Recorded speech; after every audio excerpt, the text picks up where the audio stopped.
नमस्कार, good evening. मैं हूं Vikrant Gupta. Adelaide test match में भारत जीत देख रहा है, जीत सूंघ रहा है और शायद भारत को जीत मिलेगी भी, क्योंकि आज भी भारत का ही दिन रहा। आज के दिन में 15 विकेटें गिरी, जिसमें 5 विकेट भारत की भी गिरे हैं। लेकिन बड़ी बात यह है कि भारत ने ऑस्ट्रेलिया बल्लेबाजी को धराशायी कर दिया। भले ही ऑस्ट्रेलिया के आखिरी 3 विकेटों ने 80 रन बनाए, लेकिन भारत को पहली पारी में 53 रन की जो लीड मिली है, उसके चलते अब टेस्ट मैच कहां खड़ा है मैं वो आपको बता दूं। मैं आपको एडिलेड भी लेकर चलूंगा, जहां पर सुनील गावस्कर मेरे साथ होंगे, मदन लाल भी मेरे साथ रहेंगे। और सनी भाई, जीत दिख भी रही है, जीत सूंघी भी जा रही है, लेकिन क्रिकेट में बहुत कुछ हो जाता है। शायद भारत ने यह नहीं सोचा था कि ऑस्ट्रेलिया का कोलैप्स हो जाएगा। आज जो भारत चाहता था, शायद वो सब है हमारे पास। जी हाँ, बिल्कुल। जैसे भारत चाहता था वैसे बहुत कुछ हुआ, और अगर कैचेस पकड़ते तो शायद ये जो लीड थी वो और भी ज्यादा लीड बन जाती, शायद 100 के ऊपर की लीड बन जाती, और उसके बाद में ऑस्ट्रेलिया को मैच में वापसी करना बड़ा मुश्किल होता। पर जो भी हो, जो लीड मिली है, 53 रन की लीड मिली है, वो बड़ी अच्छी लीड है। हाँ, पृथ्वी शॉ की अगर विकेट नहीं जाती तो और भी अच्छा होता, पर क्रिकेट में तो ये तो होता रहता है।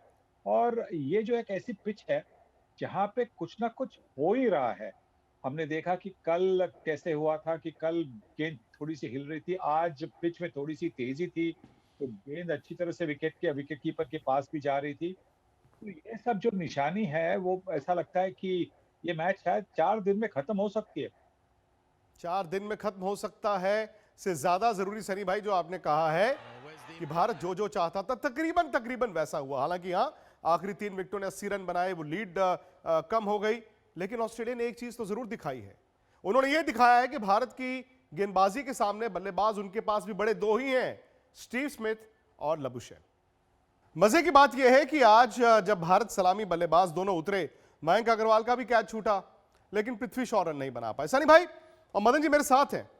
जीत दिखना, जीत को सूंघना, लेकिन जीत का स्वाद चखना, उसमें जो फर्क है वो ये है कि सनी भाई, हादसा हो सकता है। कहते हैं ना, नजर हटी दुर्घटना घटी। जैसे भारत का एक विकेट आज गिर गया। मैं आपको 2003 के उस एडिलेड टेस्ट मैच के बारे में याद कराऊं, जो भारत ने जीता था, या यूं कहें कि ऑस्ट्रेलिया ने भी हारा था। उसमें भारत ने पहली पारी में लीड खाई थी, 556 रन बनाए थे ऑस्ट्रेलिया ने, भारत ने 523 बनाए। लेकिन हुआ यह कि चौथे दिन ऑस्ट्रेलिया का कोलैप्स हुआ, नजर हटी दुर्घटना घटी। अजीत अगरकर ने शानदार गेंदबाजी की, 6 विकेटें ली, और उसका नतीजा यह हुआ कि 191 रनों पर 196 रनों पर ऑस्ट्रेलिया ऑल आउट हो गया, और भारत ने आखिरी दिन 233 रन चेज किए। वहां वो टेस्ट मैच भारत जीता। शायद सनी भाई, भारत को बचना है तो इसी चीज से बचना है कि गुच्छे में आपकी विकेटें ना गिरे। आप अगर कल सारा दिन बैटिंग कर लेते हैं, फिर भारत के पास कम से कम 300 रन होंगे इस मैच को जीतने के लिए। जी हाँ, देखिए, अब कोई जल्दी भी है नहीं, सिर्फ 2 ही दिन हो चुके हैं गेम के, और 5 दिन की ये मैच है। तो कोई जल्दबाजी दिखाने की कोई ज़रूरत है नहीं। अपना नॉर्मल गेम खेलने की ज़रूरत है। और अगर वो नॉर्मल गेम खेले, जिससे रन्स भी आते हैं, जिससे विकेटें भी आप अपने हाथों में रखते हैं, तो फिर आपके रन अगर 250 रन भी कल हो सकते हैं। देखिए, पहले 2 दिन अगर आपने देखा होगा कि काफ़ी धीमी स्कोरिंग थी, क्योंकि ये एक ऐसी पिच है जहाँ पे गेंद को थोड़ी-सी ज़्यादा उछाल मिल रही है। पहले दिन तो वो उछाल मिल रही थी, पर इतनी तेज़ी नहीं थी। आज उछाल और तेज़ी भी थी, और उसी की वजह से बल्लेबाज़ी करना आसान नहीं था।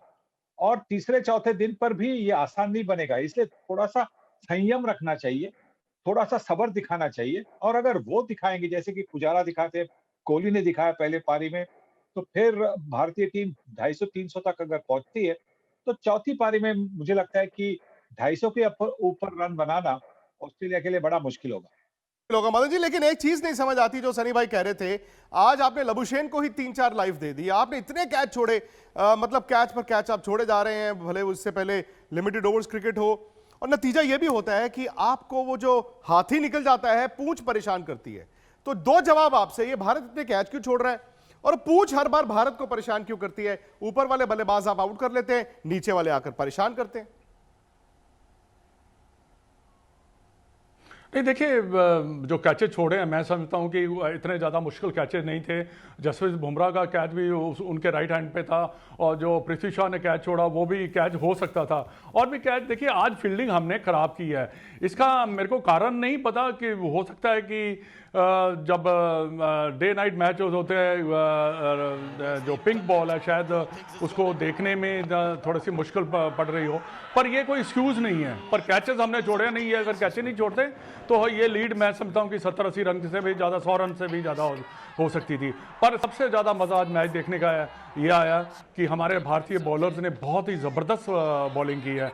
आज पहले बॉल सबसे चेंज किया था, सबसे पहले जो उन्होंने जहां जिस लेंथ पे गेंद करना चाहिए था भारतीय बॉलर्स को, उसी लेंथ पे उन्होंने बॉल किया। कोई भी बल्लेबाज ऑस्ट्रेलिया का कंफर्टेबल नहीं था। लबू चैंग ने रन बनाए, पर वो भी इतना अच्छी बैटिंग नहीं थी उनके हमने कैच ड्रॉप किए।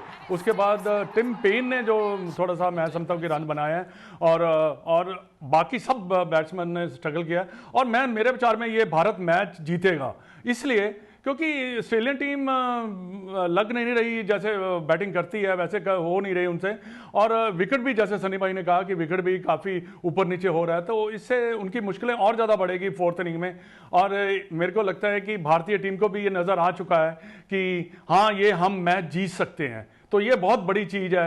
जैसे हमारे बल्लेबाज बैटिंग अगर करते हैं, 3-4 बैट्समैन अगर रन बनाते हैं शुरू में, तो मैं समझता हूँ कि भारतीय टीम ये मैच जरूर जीतेगी। सनी भाई, अगर आप इस मैच की बात करें, पृथ्वी शॉ को हमने जो देखा, 2 पारियां उनको मिल गई। हालांकि मुझे भी लगता था कि पृथ्वी शॉ को शायद एक और टेस्ट मैच देना चाहिए, आपको 2 टेस्ट मैच एक सलामी बल्लेबाज को देने चाहिए। लेकिन अब एक मत यह है कि पहली पारी में जैसे आउट हुए और जैसे आज भी आउट हुए, और जो कैच उन्होंने छोड़ा, शायद इस यंगस्टर के लिए एक ब्लेसिंग इन डिस्गाइज हो सकती है कि आप इसको ड्रॉप कर दें।